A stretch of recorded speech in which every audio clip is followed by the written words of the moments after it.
¿Cuánto hace que esperás 5 minutos sin usar el celular? Y no te estoy hablando de 1 hora, te estoy hablando de 5 minutos. Mientras esperás el cole, haces una fila en el supermercado o te tomás un café esperando a alguien. Pareciera que esos momentos quedaron vacíos si no tenemos una pantalla enfrente. Y esto no le pasa solo a los adolescentes, nos pasa a todos. Entramos a Instagram 2 minutos o para buscar algo en específico y terminamos mirando 40 reels.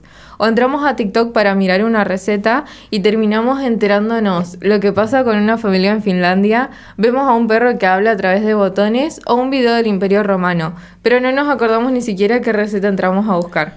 Entonces queremos preguntarte, ¿somos nosotros los que ya no podemos prestar atención o las aplicaciones están diseñadas para que eso ocurra? Y si realmente están diseñadas para capturar nuestra atención, ¿qué consecuencias tiene eso para nuestro cerebro? Esto es El Arte de Hablar, un podcast de Entre Sesiones. Y hoy vamos a hablar justamente de cómo nuestra atención poco a poco va disminuyendo. Hice una frase que dice, si un producto es gratis, probablemente el producto seas vos. Y aunque suene bastante exagerada, tiene bastante de verdad. Muchas personas creen que empresas como TikTok, Instagram, YouTube venden videos.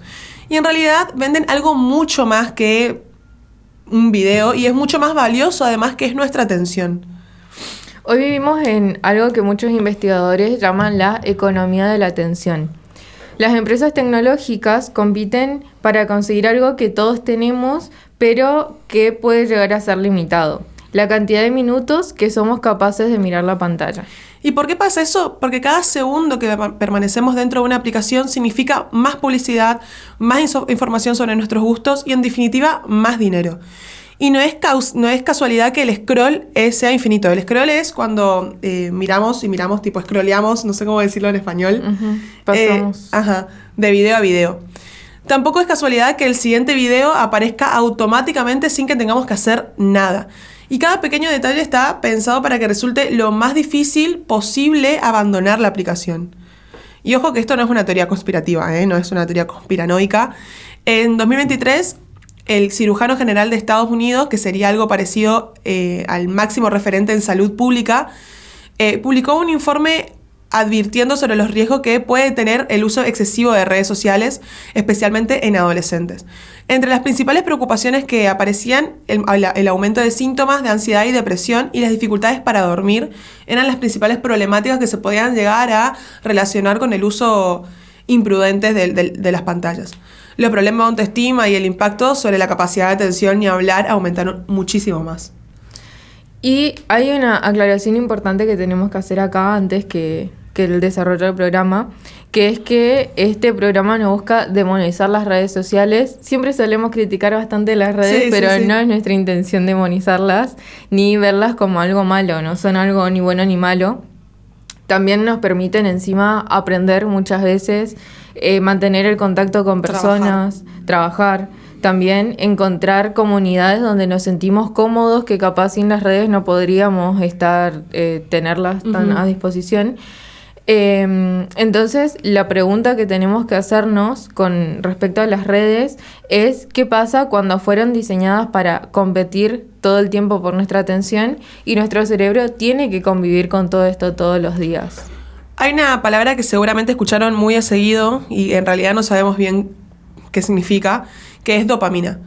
Hoy pareciera que todo se explica diciendo es por la dopamina. Si comes chocolate, dopamina. Si tenés dopamina. Si abrís TikTok, dopamina. Todo dopamina. Pero en realidad la función de este neurotransmisor suele explicarse bastante mal y se suele utilizar bastante mal. La dopamina no es la hormona de la felicidad y ni siquiera es la molécula del placer.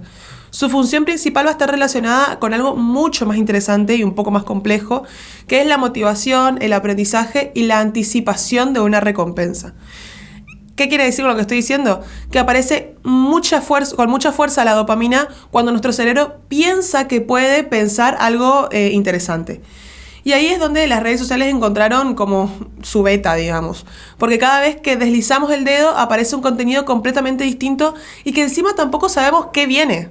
Porque tal vez sea un video que sea aburrido, tal vez aparezca algo que nos haga reír muchísimo, o tal vez encontremos una noticia que nos sorprenda un montón, o tal vez aprendamos algo nuevo también. Uh-huh. Entonces, teniendo en cuenta esto, nuestro cerebro está en una incertidumbre permanente de qué es lo que le va a llegar próximamente, y esa incertidumbre es lo que lo mantiene activo al sistema de recompensa, ¿no? Hay una comparación que hacen muchos neurocientíficos que dicen que el scroll infinito funciona de manera muy parecida a una máquina tragamonedas. No porque TikTok sea un casino o cualquier otra aplicación, sino porque ambos utilizan el mismo principio psicológico de el refuerzo variable.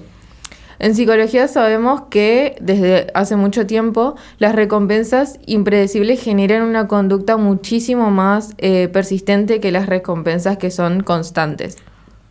Si cada 10 videos aparece exactamente uno divertido, probablemente perderías el interés porque ya sabes qué esperar. Ajá. Lo que hace que sigamos deslizando justamente es no saber cuándo va a aparecer el próximo video que realmente nos guste, nos llame la atención. Y ese mecanismo fue estudiado mucho antes de que hicieran los celulares, muchísimo antes. Lo podemos tomar desde el psicólogo Skinner, que demostró que los animales insistían mucho más en una conducta cuando la recompensa aparecían de manera impredecible que cuando aparecían siempre. Y hoy ese mismo principio está presente en muchas aplicaciones que usamos todos los días. Y de repente entendemos algo y nos hace un clic y podemos llegar a comprender que quizás no seguimos haciendo scroll porque nos falta voluntad.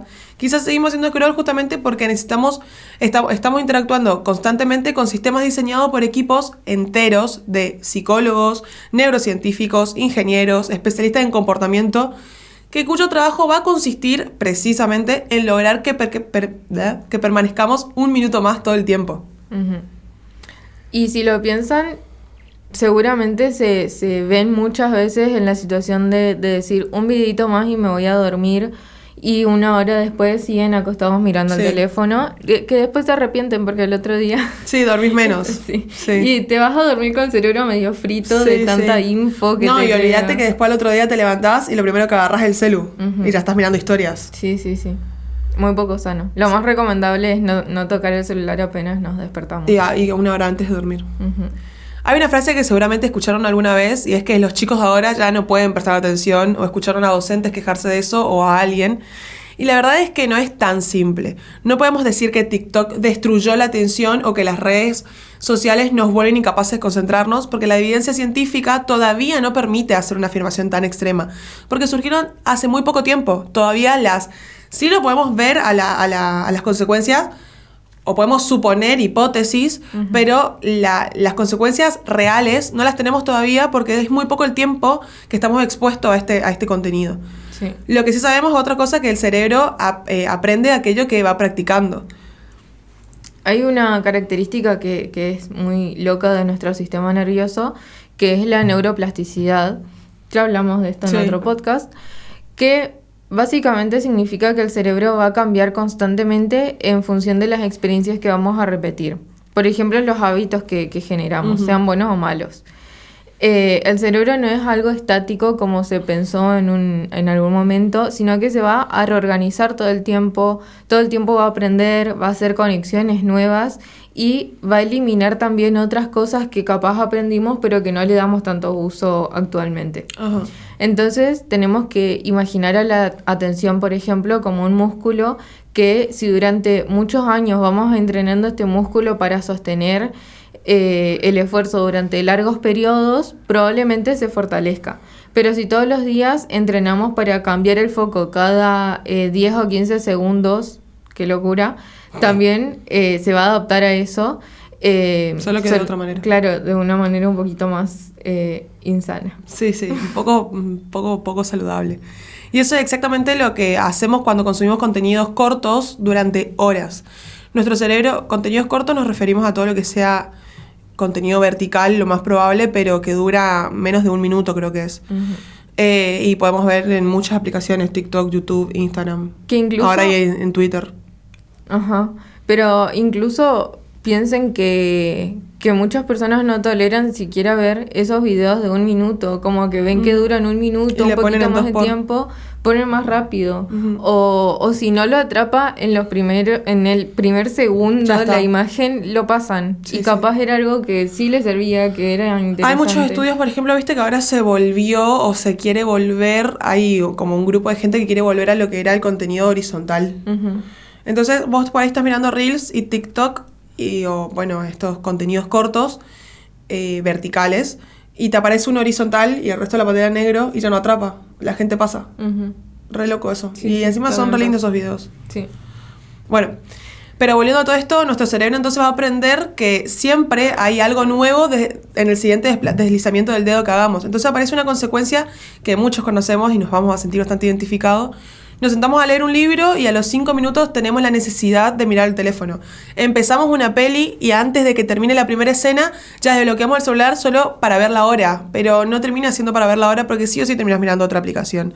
Estamos estudiando y cada pocos minutos vamos agarrando el celu casi en automático, les digo. Si el celu está cerca, es fija que manoteas el celu para agarrarlo, mirando una peli, estudiando.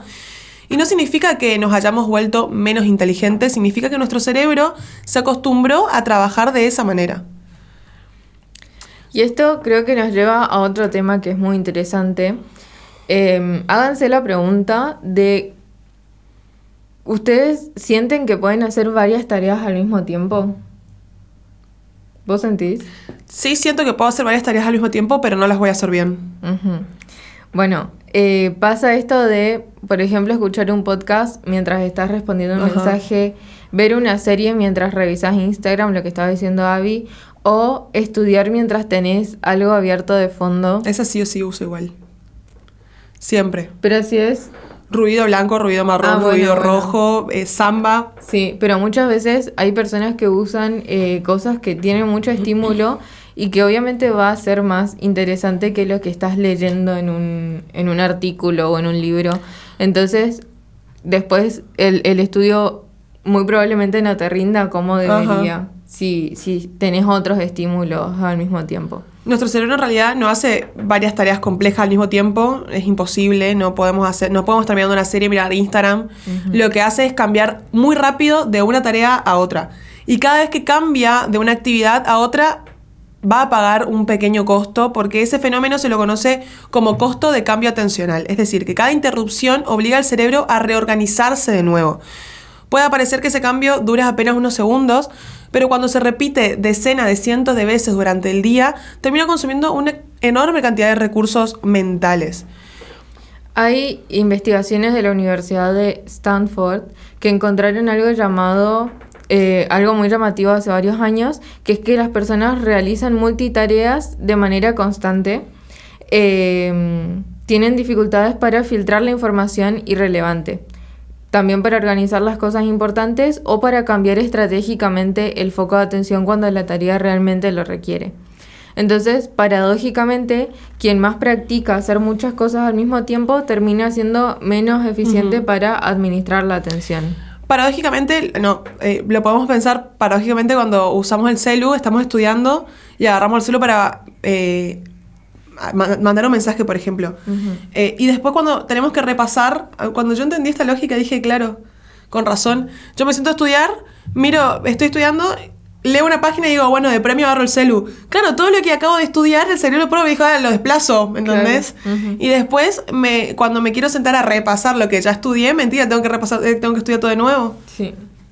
Otro tip, ya que estamos, para las personas que están estudiando y que hacen pausas activas de poco tiempo, no usen el teléfono ni ninguna cosa que tenga mucho estímulo en ese tiempo de pausa. Hagan realmente una pausa activa, mirando lejos, caminando. Leyendo. Claro. Leyendo otra cosa que no tenga que ver con los apuntes, digamos. Hay una explicación bastante lógica en esta pregunta que por ahí nos vamos a hacer de por qué sentimos que ya no recordamos tanto como por ahí antes recordábamos. Y es que para que un recuerdo se forme, primero necesitamos prestar atención. ¡Wow! Para sorpresa de nadie. Pero si la atención está fragmentada constantemente, también lo está el proceso de aprendizaje. Nuestro cerebro necesita cierto tiempo para procesar la información, relacionarla con conocimientos anteriores y almacenarla. Cuando cada 20 segundos aparece un estímulo nuevo, ese proceso se va a interrumpir de alguna u otra manera una y otra vez. Es como intentar llenar un vaso mientras alguien lo mueve constantemente a este vaso. Por eso muchas personas describen una sensación muy curiosa y sienten que consumen información durante muchísimo tiempo, durante horas, pero después recuerdan muy poco lo que vieron o lo que vivieron realmente. Claro, pasa porque consumimos mucho contenido sin darle tiempo a procesar ese contenido. Sí. Cuando miras TikTok, 1 hora de seguido, no te acordás ni los primeros 3 TikTok que viste. Sí. Bueno, ya que estábamos hablando de las pausas, justamente es algo muy importante de lo que podemos hablar relacionado a este tema, de que el cerebro necesita pausas. Durante años se creía que cuando una persona estaba sin hacer nada, el cerebro prácticamente descansaba. Pero hoy sabemos que eso no es tan así. Cuando dejamos de prestar atención al mundo exterior, se activa una red cerebral conocida como Default Mood Network o red neuronal por defecto. Y eso no va a estar apagado, sino que el cerebro va a empezar a hacer un trabajo enorme en estos momentos, donde va a ordenar recuerdos, relacionar experiencias, procesar emociones, también pensar en el futuro y reflexionar sobre uno mismo. Incluso muchas investigaciones relacionan esta red con la creatividad. ¿Cuántas veces se les ocurrió una idea buena mientras estaban bañando, por ejemplo, o manejando, o caminando? Y no es casualidad, porque muchas veces las mejores ideas aparecen cuando dejamos de bombardear al cerebro con información nueva. Y acá volvemos a lo que estábamos hablando al principio, que estos espacios prácticamente desaparecieron porque si estamos esperando en una fila, en el ascensor, en cualquier lado buscamos un estímulo, que casi siempre es el teléfono. Si vamos caminando en algún lugar, usamos auriculares para ir escuchando música, videos, podcast. Es como que cualquier segundo de silencio, hay muchas personas que no toleran directamente ya el estar en silencio. Entonces buscan algo inmediatamente para presionarlo. Uh-huh. Y creo que acá aparece una pregunta que es muy importante, que es si no sabemos aburrirnos más. Sí, literal. Cuando éramos chiquitos siempre estábamos aburridos. Ajá. Y siempre no encontrábamos cosas para hacer, ¿no? Yo tengo un re efecto en esto. Yo me baño mirando mi serie. No. Me baño mirando mi serie y si no me escucho música... Es un montón. Sí. Bueno, la de escuchar música entiendo, pero estar mirando una serie me parece mucho. Sí, me parece una de las mejores actividades igual. Bueno, pero... ¿Cuánto tiempo te bañas? Y 10 minutos, ponele 15. 6 a veces, si estoy muy apurada. Bueno, ¿a quién le importa, no? ¿A quién le importa cuánto tiempo yo me baño? pero mirar una serie. Bueno, pero es suficiente. Pasa que después me tengo que cambiar, o sea, ahí también hay un tiempo extra. Peinarme. Bueno, y si el aburrimiento no fuera el enemigo, volviendo un poco al tema y no de cuánto tiempo me baño, creo que el aburrimiento le hicimos como una muy mala prensa, lo criticamos muchísimo, vivimos creyendo que aburrirse es perder el tiempo, que siempre deberíamos estar produciendo, aprendiendo o de alguna u otra forma entreteniéndonos. Pero desde la psicología sabemos que el aburrimiento cumple funciones muy importantes que nos va a obligar a mirar hacia adentro. Por ende, nos va a favorecer la creatividad, nos va a impulsar a inventar, a reflexionar, a conectar ideas. Incluso muchos procesos terapéuticos, para quienes hayan ido alguna vez al psicólogo, deben acordarse de algún momento donde el silencio fue muy favorecedor. Uh-huh. Tanto en sesión como después de salir de sesión, donde te pones a pensar y a reorganizar todo esto que exteriorizaste y que se empezó a mover dentro de los pensamientos del cerebro. Porque cuando todo el tiempo estamos recibiendo estos estímulos de afuera, queda muy poco espacio para escuchar lo que pasa adentro. Entonces es muy necesario que ese espacio se genere. Y quizás eso capaz sea como una de las paradojas más grandes de nuestra época, porque nunca estuvimos tan conectados con el mundo, pero cada vez al mismo tiempo encontramos menos momentos para conectarnos con nosotros mismos. Y hay una pregunta que puede resultar un poco incómoda cuando abrimos TikTok, Instagram o cualquier otra red social. ¿Realmente elegimos lo que vamos a ver?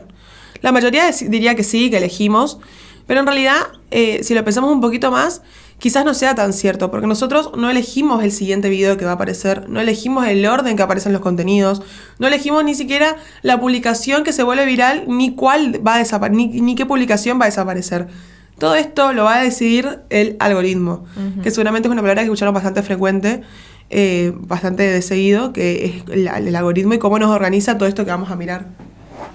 Sí, capaz un técnico informático nos pueda decir... Sí, precisamente cómo funciona. Ajá, pero esto de decir que no sabemos qué vamos a encontrar es porque muchas veces el algoritmo funciona raro para quienes no sabemos. Entonces ponele que mirás un video y después, aunque no te interese o justo te interesó sobre eso, después te empiezan a aparecer un montón de videos al respecto. Sí, entonces, sí. como es que es hasta el tiempo, ponele que miraste un video y decís, no me interesa esto, pero ya lo miraste 10 segundos, tu algoritmo dice, pasó 10 segundos mirando esto, le podemos mostrar otro video de esto. Sí. Entonces, cuanto más usamos estas plataformas, las plataformas más aprenden de nosotros, de las cosas que nos gustan. Se empieza a construir como una versión digital de quiénes somos y muchas veces esa versión nos conoce mejor de lo que creemos. Sabe cosas que nos hacen reír, los temas que no nos gustan, que nos enojan, las noticias que nos dan curiosidad, cuando solemos estar aburridos. Sí, de hecho hay un dato que me parece muy impresionante que Tristan Harris era un diseñador de productos de Google, hoy es uno de los especialistas más importantes en ética tecnológica, dice que las aplicaciones compiten entre ellas. Y no compiten por quién es más famosa, compiten por nuestra atención. No solamente es entre TikTok e Instagram, por ejemplo, compiten contra una conversación con un amigo, con una cena con la familia, contra un libro, contra salir a caminar, contra una hora más de sueño que vamos a tener, o con cualquier momento que podríamos estar haciendo otra cosa o haciéndolo sin el uso del celular, por ejemplo. Y cuando entendemos eso, como que empezamos a pensar que el problema no es únicamente la falta de voluntad. Bueno, acá me parece como súper importante recuperar de todo esto que estamos hablando, el hecho de que con todo esto de la competencia que hay por nuestra atención a través de una pantalla, se está perdiendo algo de lo más importante de la experiencia humana, que es vivir conexión. El momento presente. Sí. Aprovechar donde estamos, ir a un concierto y no estar pendiente de grabar, estar pendiente del momento que estás viviendo, de disfrutar a esta persona que tenés enfrente, que capaz no lo vas a ver más o no sé, no se va a repetir. O se te complica un poquito. Ajá. O estar con tu familia, aprovechar el tiempo que tenés con amigos, estar en contacto con la naturaleza. Hay veces que estamos en días hermosos y elegimos estar con el teléfono enfrente de una computadora en vez de salir a ver la naturaleza. Sí, ¿no? sí. Pero bueno, vayamos a la buena noticia de que podemos recuperar nuestra atención, y es justamente por lo que hablábamos hoy de que el cerebro es plástico y si aprendió determinados hábitos también puede aprender otros nuevos. Y no hace falta tirar el celular ni desaparecer de las redes sociales, sino que solamente hace falta volver a entrenar la atención. A veces con cambios muy pequeños. Por ejemplo, dejar el teléfono cuando comemos, leer 10 minutos al día sin interrupciones, salir a caminar sin auriculares de vez en cuando, desactivar las notificaciones que no son importantes y que sabemos que si las apretamos nos vamos a quedar 10 horas ahí adentro. Sí. Y evitar que el teléfono sea lo primero que vemos cuando nos despertamos y lo último que vemos antes de dormir. Al comienzo posiblemente cuesta un montón porque cualquier entrenamiento requiere algún tipo de esfuerzo, pero con el tiempo el cerebro vuelve a acostumbrarse a sostener la atención durante periodos mucho más largos de tiempo. Y quizás es una de las mejores noticias de todo este episodio, y es que no estamos condenados, sino que nuestro cerebro va a seguir aprendiendo y se puede reactualizar, digamos, durante toda nuestra vida. Entonces, como conclusión para este capítulo, vivimos en una época donde todo está compitiendo por captar nuestra mirada, nuestra atención, y realmente nunca fue tan fácil distraernos. Nunca hubo tantas pantallas, tantos videos, tantas notificaciones y tantos estímulos peleando por apenas unos segundos de nuestra atención. Y quizás por eso prestar atención se convirtió en una de las habilidades más valiosas que podemos desarrollar. Creo que en el CV tenemos que poner el tiempo de atención que podemos sostener. A mí no me contratan en ningún trabajo. Como quisimos aclarar desde el comienzo, no queremos criticar a las redes sociales, no es que sean necesariamente malas o que la tecnología sea algo malo, sino que la atención es el filtro a través del cual construimos nuestra vida. tenemos que tener atención cuando nos comunicamos con las personas para estar presentes realmente, para tener vínculos genuinos. Entonces me gustaría cerrar el programa con una pregunta.